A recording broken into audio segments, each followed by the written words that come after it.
There's a kind of pain that doesn't announce itself. It doesn't arrive with a warning. It doesn't knock before it enters. It simply settles inside you, quietly, like smoke filling a room you didn't know had no windows. You wake up one morning and realize something has shifted. Not broken, not destroyed, just different, heavier, like you've been carrying something invisible for so long that you forgot what it felt like to breathe without effort. Maybe you've been pretending to be okay for so long that even you started believing it. Maybe you stopped asking yourself what you actually need. Maybe someone left. Maybe something ended. Maybe life simply demanded more from you than you felt you had left to give. And through all of it, through every silent night and exhausted morning, through every smile you wore for others while aching inside, a question kept living quietly in the back of your heart. What will bloom after the storm? That question brought you here. And I want you to know it was not an accident. Before you is an image, 6 objects, each resting gently on its own platform, as if waiting, as if they had been arranged specifically for this moment. For you, a crystal umbrella shimmering with tiny flowers, a soft lavender cloud, worn and comfortable, a steaming cup of tea, warm and golden, a small paper boat floating bravely on water, a glowing rainbow rising from soft clouds, and a cluster of clouds still and silver, hanging in quiet suspension. Do not read into them. Do not analyze their colors or their shapes with logic. That is not how this test works. Carl Jung, one of the most profound minds in the history of psychology, believed that the human soul speaks not in sentences, but in symbols. He believed that before the conscious mind wakes up and begins forming opinions, the deeper self, what he called the unconscious, has already responded, already chosen, already recognized itself in an image. So trust that. Look at these 6 objects and notice, without forcing it, which one draws your eye first, which one creates a feeling, even a small one, somewhere in your chest. Comfort, recognition, longing, peace. It doesn't matter which emotion. What matters is that something stirs. That stirring is not random. It is your inner world speaking. Once you have your choice, stay with me, because what follows is not simply a personality reading. It is a mirror, a reflection of what is alive in you right now, of what is waiting quietly just beneath the surface. And whatever you're going through, whatever storm brought you to this moment, know that something is already growing in the dark. Something is preparing to bloom. Let's find out what. You were never meant to disappear into the rain. If your eyes were drawn to the umbrella, that delicate crystalline shield adorned with tiny blossoms, catching light even as it stands in the middle of a storm, then your soul has chosen the symbol of quiet, enduring protection. And there's something I need to say to you first, before anything else. You have been standing in the rain for a long time, haven't you? Not always literally, but emotionally, spiritually. You have been weathering something that others around you may not even fully see, because you hold your umbrella so gracefully, because you make surviving look effortless. But you and I both know it has not been effortless. The umbrella is one of the oldest symbols of shelter in human psychology. It does not stop the rain. It does not end the storm. It simply says, I will not be destroyed by this. And that is exactly what you've been doing. Quietly, persistently, without applause, without recognition, you have been protecting yourself, standing upright, continuing. People who choose the umbrella have often learned something painful early in life. They learn that the world is not always safe, that storms arrive without permission, that certain kinds of rain, grief, disappointment, betrayal, loss, can soak into your bones and stay there long after the clouds have passed. So you built something, not walls exactly, but a learned readiness, a quiet vigilance that became so natural you forgot it was there. This is not a weakness. Jung would call this an adaptive strategy of the psyche, a wisdom born from experience. You didn't become guarded because you were afraid of life.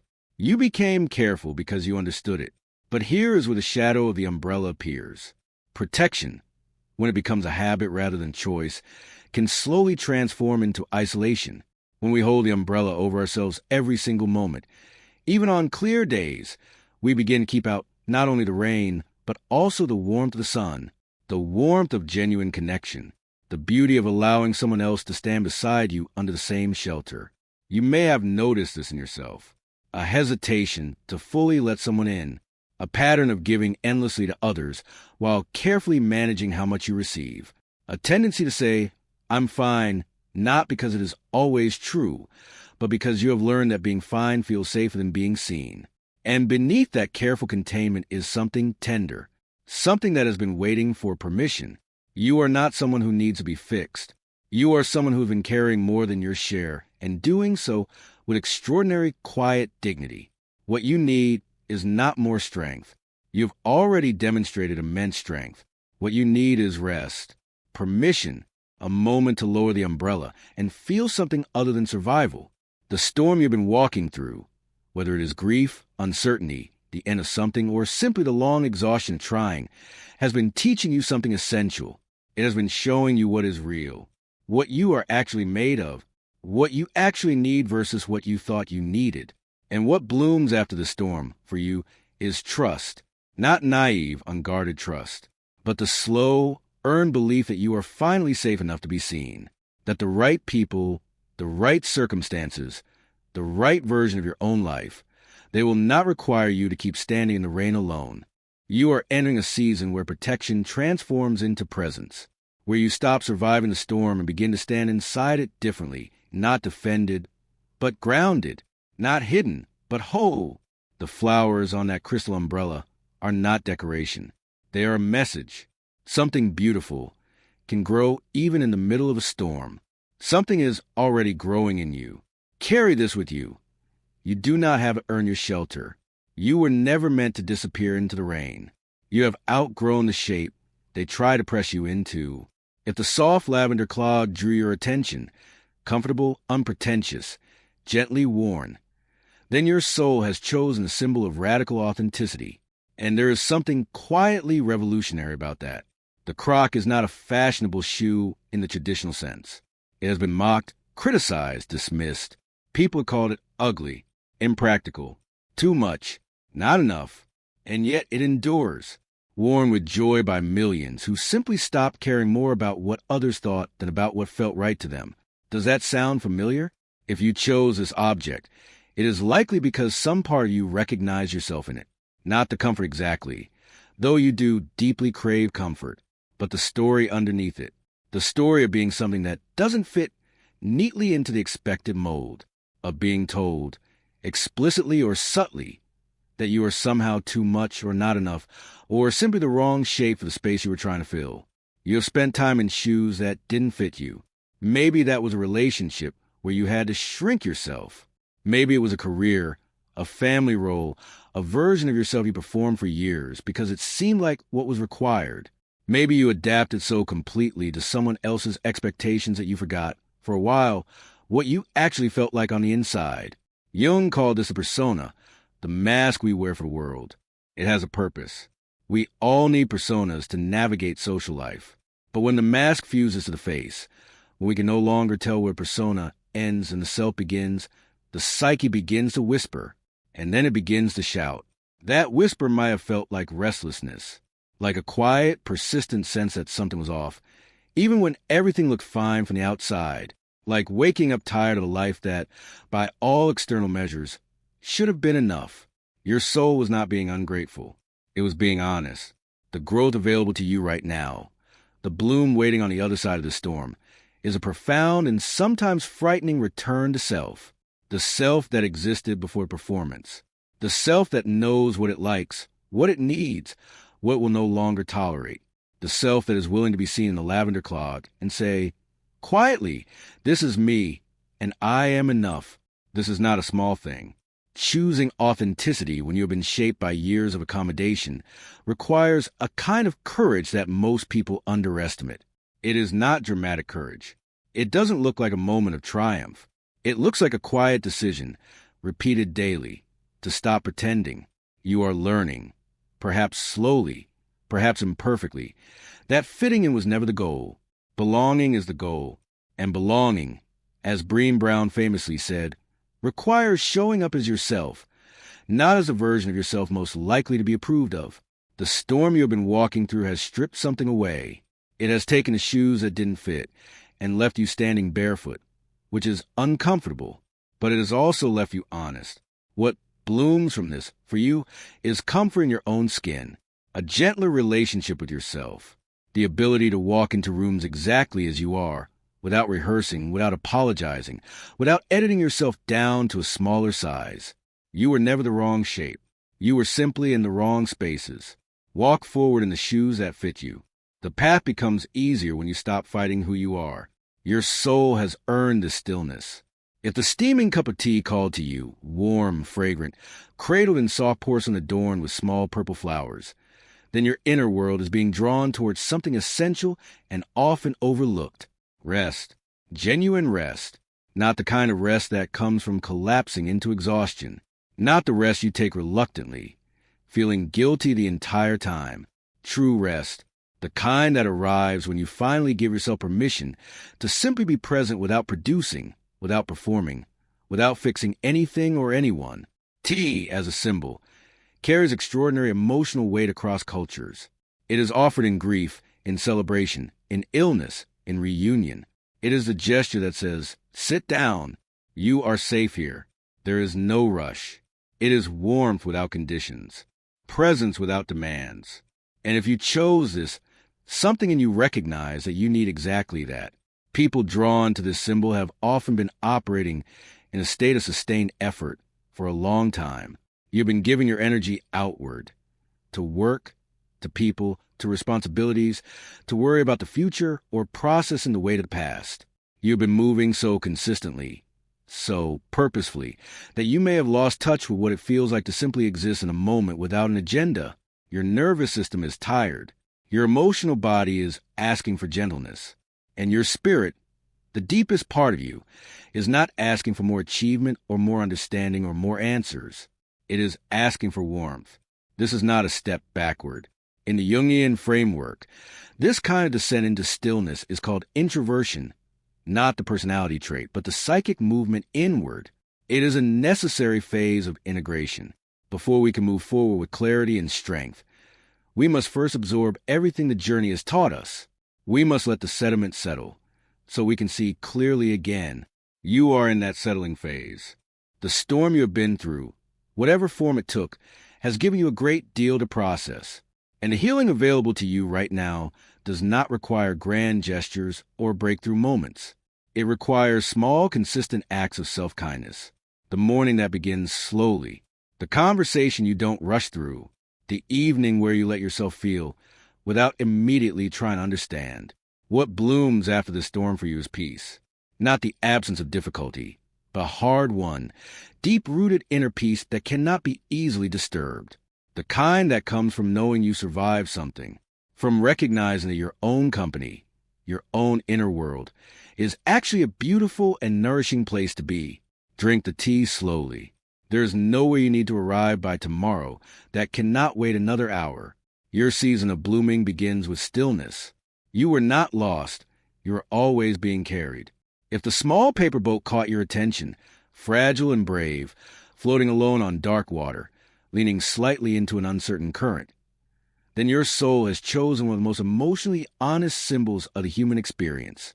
You have felt adrift, not necessarily in a dramatic, visible way, but somewhere underneath the daily movements of your life, there has been a sense of not knowing quite where you are headed, of watching circumstances carry you in directions you didn't fully choose, of releasing control and not knowing whether that was surrender or defeat. The paper boat is extraordinary precisely because of what it is made of. Paper, one of the most fragile materials imaginable, and yet it floats, it moves, it navigates. Not because it is powerful, not because it is unsinkable, but because it trusts the water. This is your invitation. People who choose this symbol are often in a life chapter characterized by transition. Something has ended or is ending, and what comes next is not yet clear. The map that used to feel reliable no longer applies. The path that once seemed obvious is curved somewhere you did not expect. And in that ambiguity, it is deeply human to feel afraid, to want to paddle against the current, to force direction, to demand that life reveal its intentions. But the paper boat teaches something quieter and braver than control. It teaches trust, not passive, resigned trust, but the active, conscious decision to stop fighting the current and begin to cooperate with it. Jung spoke about this as a process of surrender to the self, the deeper organizing intelligence of the psyche. He believed that when we release our rigid attachment to how we think our lives should look, something larger, something wiser than our conscious planning, begins to guide us. The detours you have been experiencing are not accidents.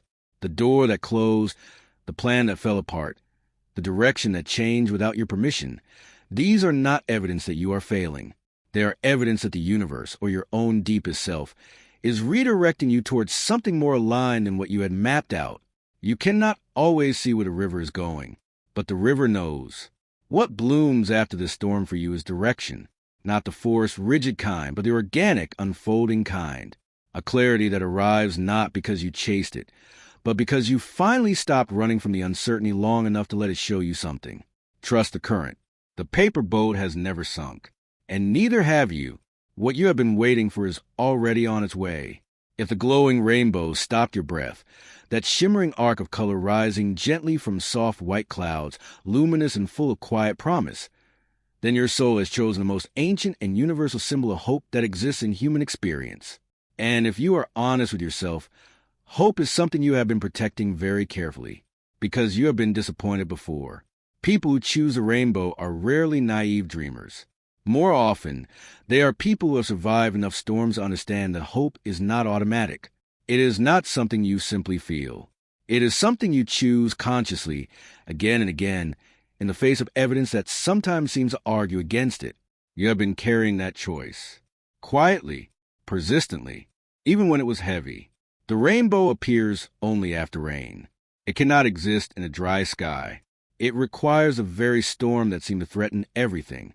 And there is something deeply meaningful in your soul's attraction to this symbol right now, because it suggests that you are beginning, perhaps tentatively, perhaps with held breath, to sense that the rain may have had a purpose, that what you walked through was not punishment, that it was preparation. In Jungian psychology, this moment is connected to what he called a transcendent function, the place where opposites meet and resolve into something new, where suffering becomes wisdom, where loss opens space for something unexpected, where what seemed like an ending reveals itself, gradually, as a beginning. The blessings approaching you are real, not because life owes you something, though you have certainly paid a significant price, but because you have done the inner work. You have not simply endured this storm. You have grown through it. You have become someone different, someone more honest, more open, more ready than the person who stepped into the rain. What blooms for you after the storm is abundance, in many forms. Love that is easier, fuller, opportunities that feel genuinely aligned with who you have become. A relationship with joy that no longer feels guilty or provisional, but earned and real. You have waited long enough. Let yourself want what is coming. Let yourself believe it. The rainbow is not a reward for suffering. It is a reminder that light was always there, even inside the storm. The silence before blooming is not emptiness. It is everything. If the cluster of soft silver blue clouds drew you in, still, suspended, full of something unnamed, then your soul has chosen a symbol of divine pause. And I want to say this with as much care as I can. Not knowing is not the same as being lost. You are in the space between who you were and who you are becoming, between what ended and what has not yet arrived, between the prayer and the answer. And that space, that quiet, uncertain, hovering space, is one of the most difficult places a human being can inhabit, because it offers no clear ground to stand on, no timeline, no guarantees, only the sense that something is shifting quietly in the dark. People who choose the cloud are often in a period that looks still from the outside, but is profoundly active on the inside. You may feel like nothing is happening. You may feel like you are waiting for your life to begin, or to begin again. You may be questioning things you thought were settled. About yourself, about your relationships, about what you actually want and what actually matters. This is not stagnation. This is gestation. Jung spoke about a phase in psychological development he called a night sea journey, a period of descent into the unknown where the old self dissolves and the new self is not yet formed. It is disorienting by nature. It is meant to be, because you cannot be the person you are becoming while still fully being the person you were. The delays you have experienced are not evidence of divine indifference. They are evidence of divine precision. Something is being arranged. Something is being prepared, not just in the world around you, but within you. The person who receives what is coming needs to be ready. And readiness is sometimes built in silence. What blooms for you after the storm is clarity, and with it, an extraordinary sense of rightness.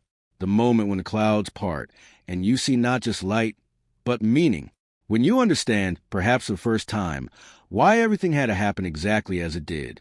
Every prayer you have ever sent into the silence has been heard. Not every answer arrives on your schedule. Some arrive at the exact moment you are truly ready to receive them.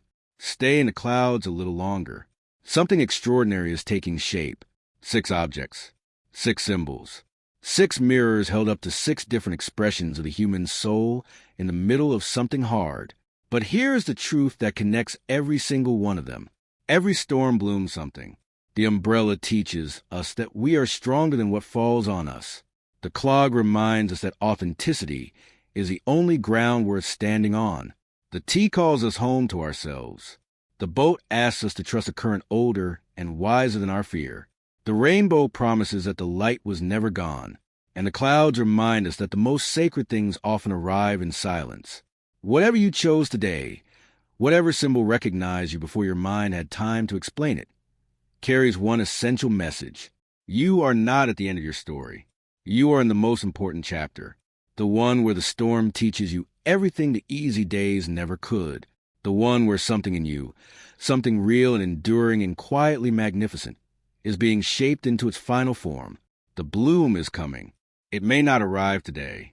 It may not arrive in the shape you expected, but something is already growing in you, in the places where the rain has softened the ground, in the cracks left behind by everything that broke, in the quiet, in the waiting, in the exhausted but still standing grace of someone who decided not to give up. That person is you, and what comes after this storm will be worth every single moment you spent walking through it. If this reflection touched something in you, share which pile you chose in the comments. Your words might be exactly what someone else needed to hear today. Like this video if it helped. Subscribe so we can continue this journey together. And until next time, be gentle with yourself. Something beautiful is on its way.